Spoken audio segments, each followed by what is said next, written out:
존귀하신 의장님과 선배 동료 의원 여러분, 윤상현 의원입니다. 먼저 외교부 장관님 나와 주십시오.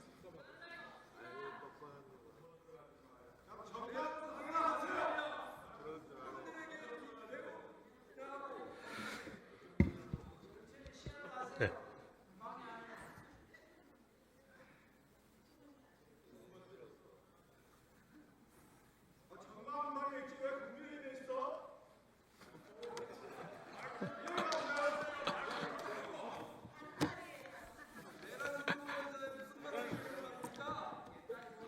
민주당의 대통령에 대한 1차 탄핵 소추안에 대해서 네. 윤석열 대통령이 가치 외교라는 미명하에 북중러를 적대시하고 일본 중심의 기한 외교 정책을 고집했다. 알고 계시죠? 네. 북한은 자체하고도 중국과 러시아에 대해서 적대시했습니까? 우리나라가요? 그런 적 없습니다. 일본 중심의 기한 외교 정책을 구사했습니까?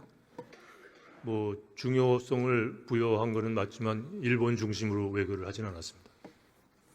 대통령의 외교 정책이 탄핵 소추 사유가 됩니까?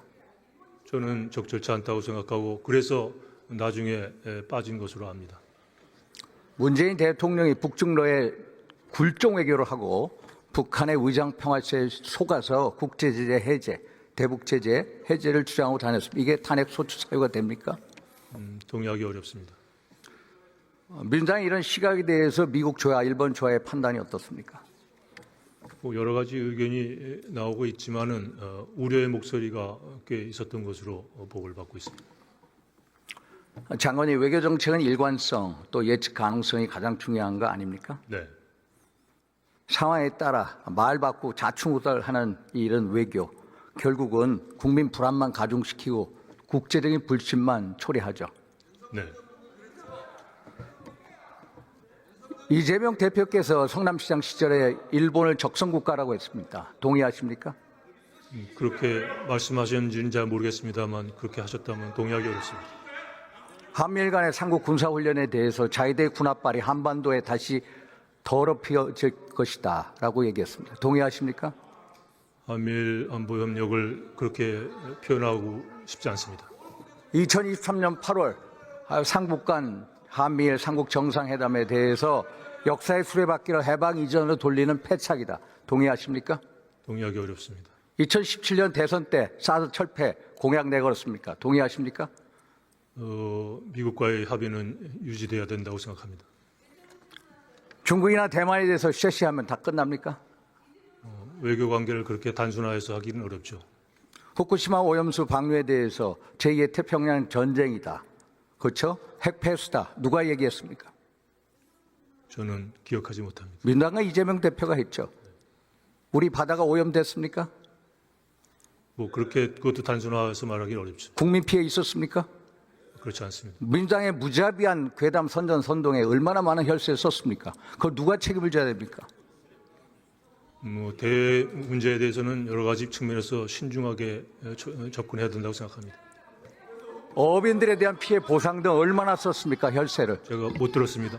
혈세 얼마 썼습니까? 제가 그렇게 액수를 기억하지 못합니다. 1조 6천억 원 썼습니다. 지금은 이재명 대표께서 한미일 삼국 협력에 대해서 이의가 없다. 일본의 국방력 강화는 위협이 아니다. 정반대 외교 노선을 얘기합니다. 이걸 믿습니까?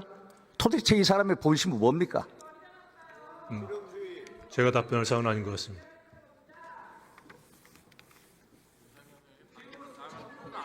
결국 조기 대선을 염두에 둔 계산된 변신 아닙니까?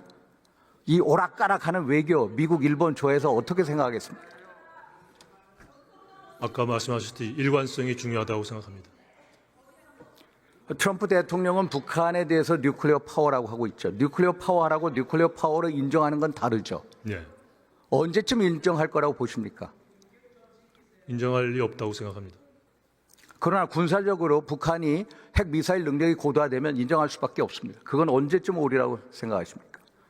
그것도 예단하기 어렵습니다. 완전한 비핵화라는데 한미 간에 완전한 공감대가 있다는 것을 말씀드리고 싶습니다. 북한이 ICBM 대륙간 탄도미사일 재진입 기술을 가지고 북한이 마음만 먹으면은 미국의 뉴욕이든 LA든 마음대로 때릴 수 있는 능력을 가졌을 때 미국이 어떻게 나오겠습니까? 미국으로서는 레드라인이라고 생각합니다. 레드라인이죠.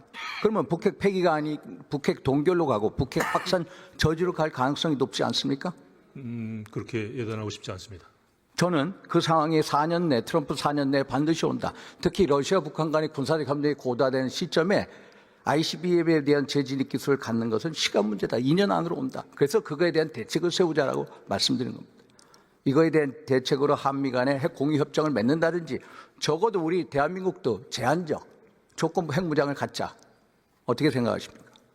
아직은 그런 말을 하기에는 시기상조고 북한의 완전한 비핵화라는 공동 목표를 향해서 전력 투구해야 될. 조만간 이게 시나리오 올 겁니다. 예를 들어서 트럼프 대통령도 긍정적인 사인을 보낼 수가 있고 또 엘브리지 콜비 국방정책 차관도 한국의 핵 무장화에 대해서 긍정적인 시그널을 이미 보냈습니다. 특히 제임스 리시 상원 외교위원장, 라저 위커 상원 군사위원장 등이 긍정적 신호를 보낼 수 있다. 그래서 한번 생각해 보십시오.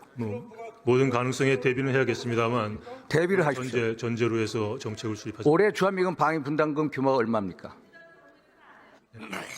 주한미군 방위 분담금 규모 올해. 제가 숫자를 1조 4천억입니다. 4천, 예. 작년 트럼프 대통령 유세 중에 시카고 경제 클럽에서 100억 달러 요구하겠다.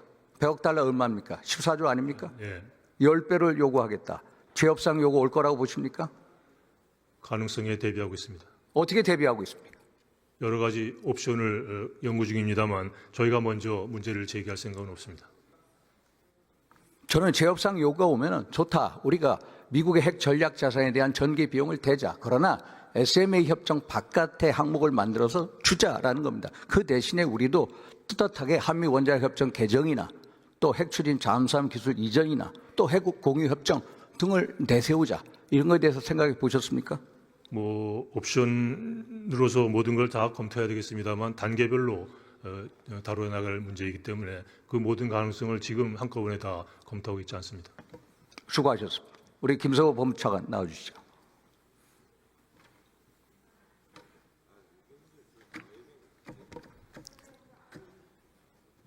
네. 12.3 비상계엄이 내란입니까? 그 부분은 내란 혐의로 기소가 돼서 지금 재판이 예정되어 있는 상황이라 제가 그 부분에 대해서는 단정적으로 말씀드릴. 형법상 내란죄 구성 요건이 뭡니까? 내란죄 구성 국헌 요건. 문란 목적으로 폭동을 일으키면 내란. 그러면 상식적으로 대통령이 국헌을 문란한 목적으로 폭동을 일으킬 수 있습니까? 상식적으로 판단해 보십시오.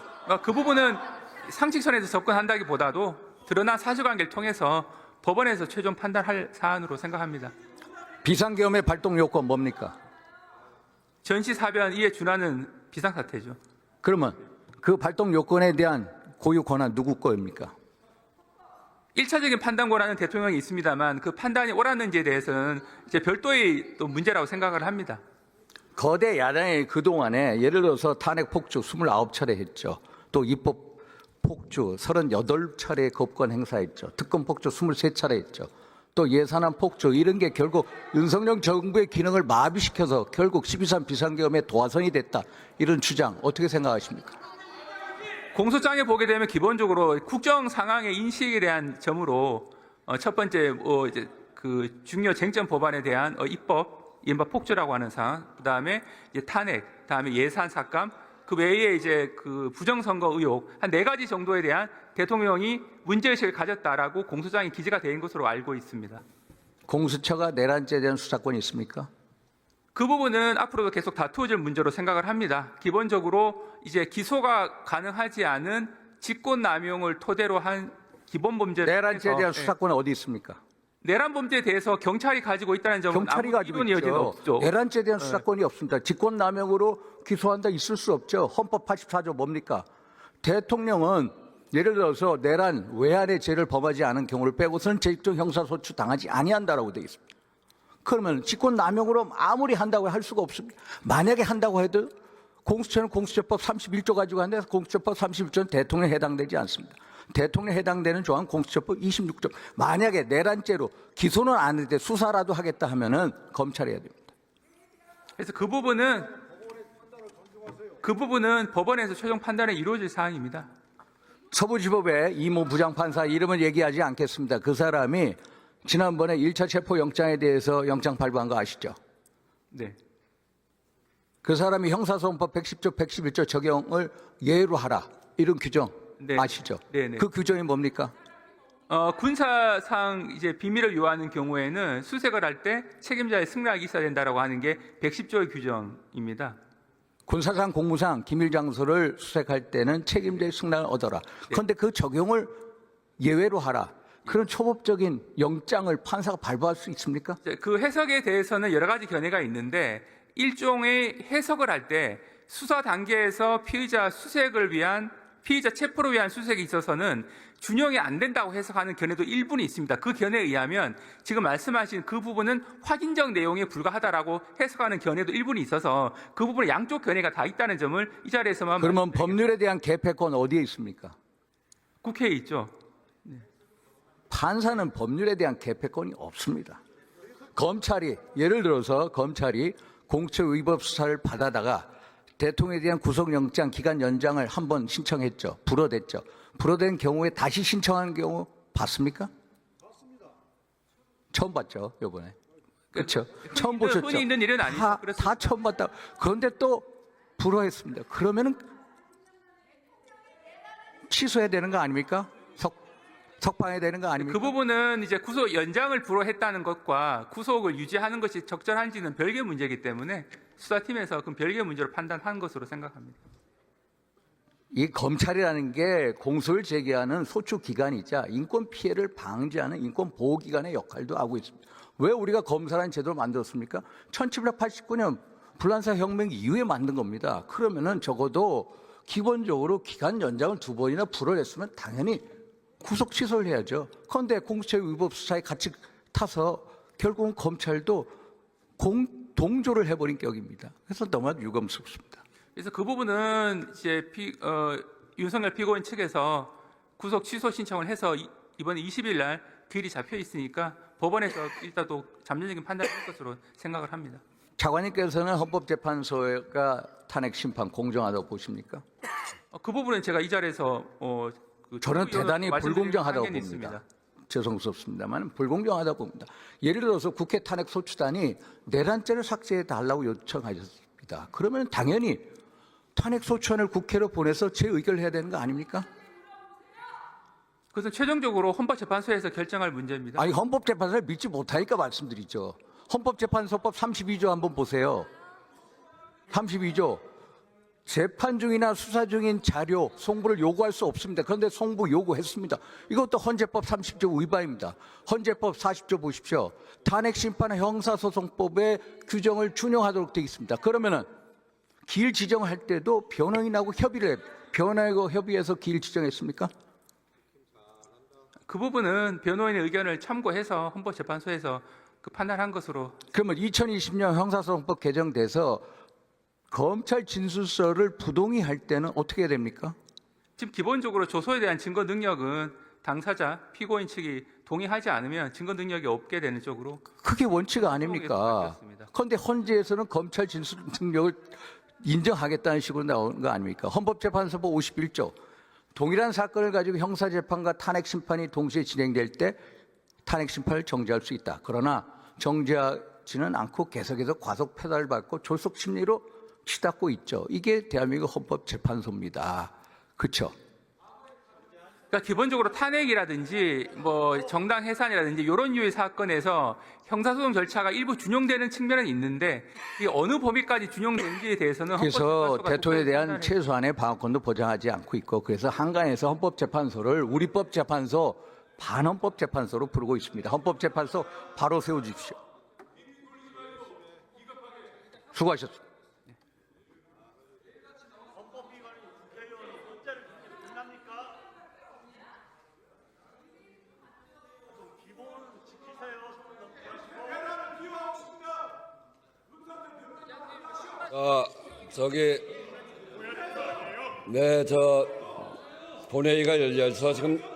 본회의가 열려서 지금 대정부 질의하고 있는데 듣기 거북하시더라도 듣는 게 예의입니다. 그래서 발언하는 도중에 그것에 대해서 평가하고 소리 지르고 하는 거는 하지 않았으면 좋겠습니다.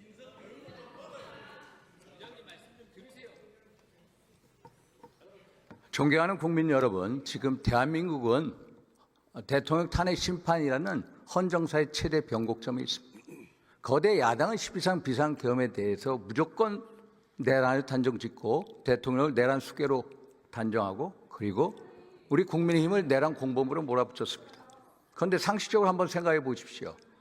세상에 어느 나라 대통령이 국헌을 문란할 목적으로 그리고 나라를 망칠 목적으로 폭동을 일으킬 수 있겠습니까?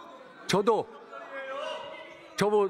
물론 12.3 비상계엄에 동의할 수 없었습니다. 그러나 많은 헌법학자들하고 토론해 본 결과 헌법 77조의 비상계엄에 대한 발동 여건, 전시사변 이에 준하는 국가 비상사태에 대한 해석 권한은 오로지 대통령에 있다는 사실을 알게 되었고 국가 비상사태에 대해서 저나 대통령이 느끼는 체감, 위기 지수가 너무나도 다를 수 있다는 걸 느꼈습니다. 그래서 대한민국 헌법학의 최고 태도인 허영 교수님께서 세계 헌정사를 보면 대통령의 과잉 국가 긴급한 행사에 대해서 내란죄로 처벌한 사례가 한 번도 없다라고 했고 중앙대학교 이인호 교수는 비상계엄은 고도의 통치 행위로서 위헌적인 요소가 있더라도 처벌할 수 없다라고 얘기했습니다.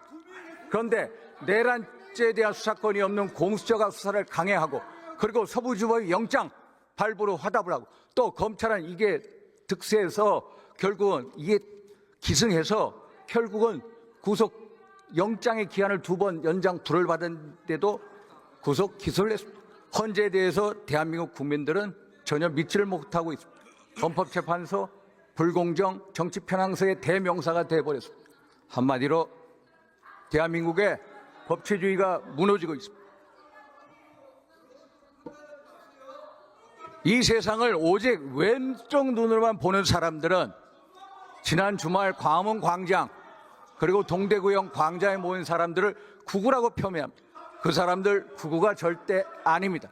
그 사람들은 거대 야당, 무자비한 무도한 거대 야당의 입법 폭주에 대항해서 대한민국의 법치주의를 지키고자 하는 애국 시민들이고 평범한 보통 사람들, 그 사람들의 충정을 폄훼하지 마십시오.